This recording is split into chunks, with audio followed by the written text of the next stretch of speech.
Pensás visitar Montevideo, pero no sabés cuándo hacerlo. Mirá este video hasta el final y elegí cuál es la temporada que mejor se adapta a tus gustos. Si es tu primera vez acá y buscas información, trucos y consejos para planear tus viajes con mayor facilidad, empezá ahora por suscribirte y activar la campanita para no perderte de nada.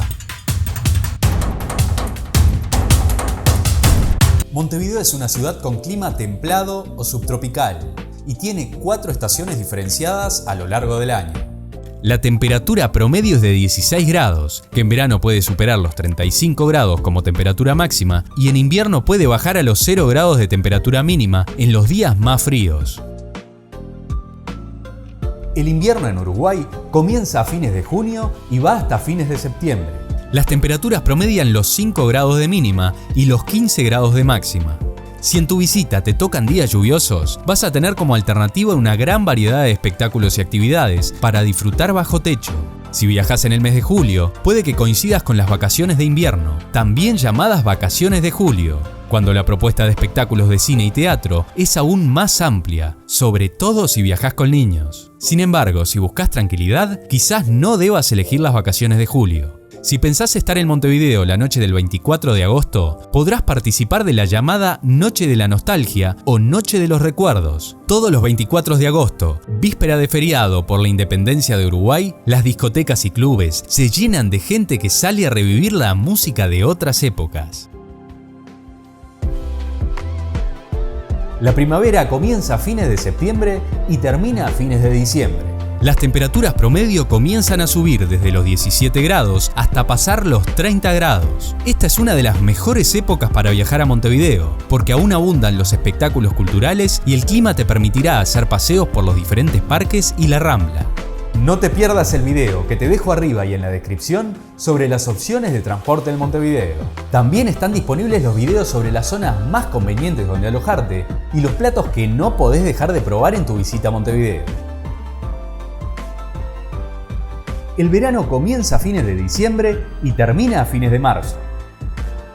Durante este periodo, las temperaturas van desde los 20 grados a los 30 grados promedialmente, aunque algunos días pueden superar los 35 grados. En esta época, la gran mayoría de los montevideanos están veraneando en la costa este del país, así que vas a encontrar una ciudad tranquila y con poca oferta de espectáculos para ver, sobre todo en la primera quincena del mes de enero. En el mes de febrero y marzo, los espectáculos se multiplican por la llegada del carnaval. Los espectáculos de carnaval son representativos de la cultura uruguaya y se realizan todos los años en el marco de un concurso. Los tablados barriales, el desfile de carnaval sobre la principal avenida 18 de julio y el desfile de llamadas por la calle Isla de Flores hacen que valga la pena viajar a Montevideo en carnaval. El otoño comienza a fines de marzo y va hasta fines de junio. Las temperaturas promedio van desde los 15 grados hasta los 25 grados. En marzo y abril, la cantidad de espectáculos al aire libre comienzan a disminuir, a excepción de la Semana Criolla en el Prado y en el Parque Roosevelt. Exposiciones rurales que se hacen durante Semana Santa o Semana de Turismo, como se le suele llamar en Uruguay. En esta semana de abril, también hay menos gente circulando por la calle, por lo que es una buena fecha para conocer los lugares turísticos sin prisa y con relativa tranquilidad. La época posterior a Semana Santa se caracteriza por representar el final de las vacaciones de verano y el inicio de las actividades laborales y educativas, por lo que las calles volverán a su movimiento habitual. Y para acceder a más información útil para tus viajes, suscríbete ahora para no perderte lo que está por venir. No te vayas sin comentar, darle me gusta y compartirlo, que es la forma más fácil de apoyarme para seguir creando contenido. Muchas gracias por estar ahí. Nos vemos en el camino.